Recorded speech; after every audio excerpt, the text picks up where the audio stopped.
The opportunity to work in the Batman universe is a real privilege. There's a huge level of expectation. You want to create something that stands up with all of this other great fiction and Batman lore that's been told over the years.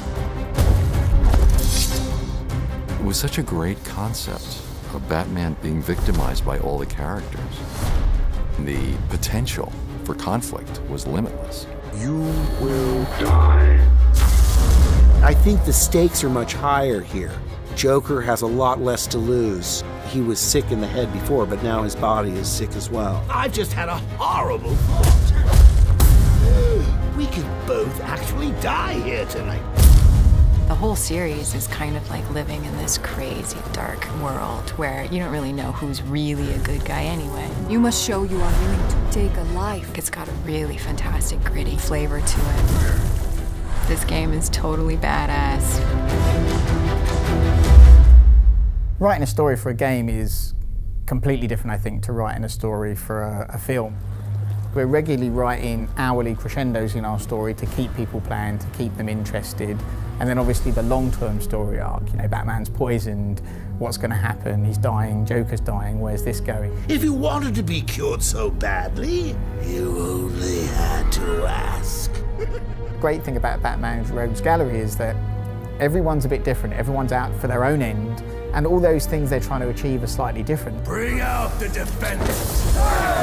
What got us excited is what if you have this huge district of Gotham and then you put all of these supervillains into it. That was where the genesis of the story was.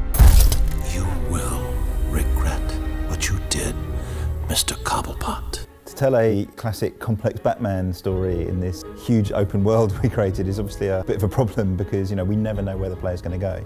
One of our solutions was to develop the surveillance system so that at any point you can listen into conversations that are happening live around you. There are lots of these kind of story elements that we are constantly drip feeding you throughout the game.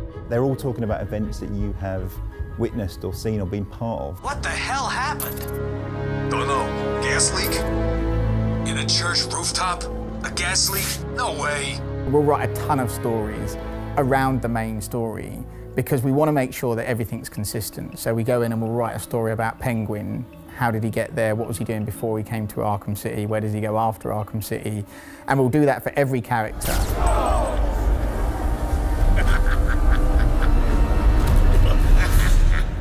We always thought Penguin was going to be, you know, a hard character to put in our game, you know, because traditionally, you know, he's this little guy, monocle, top hat, which, you know, looks great drawn, but when we put him in 3D, it just wouldn't have worked.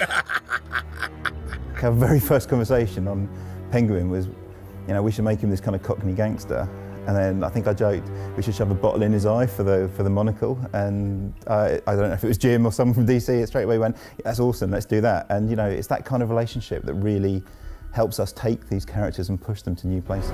Are you gonna be a good boy and give up nicely?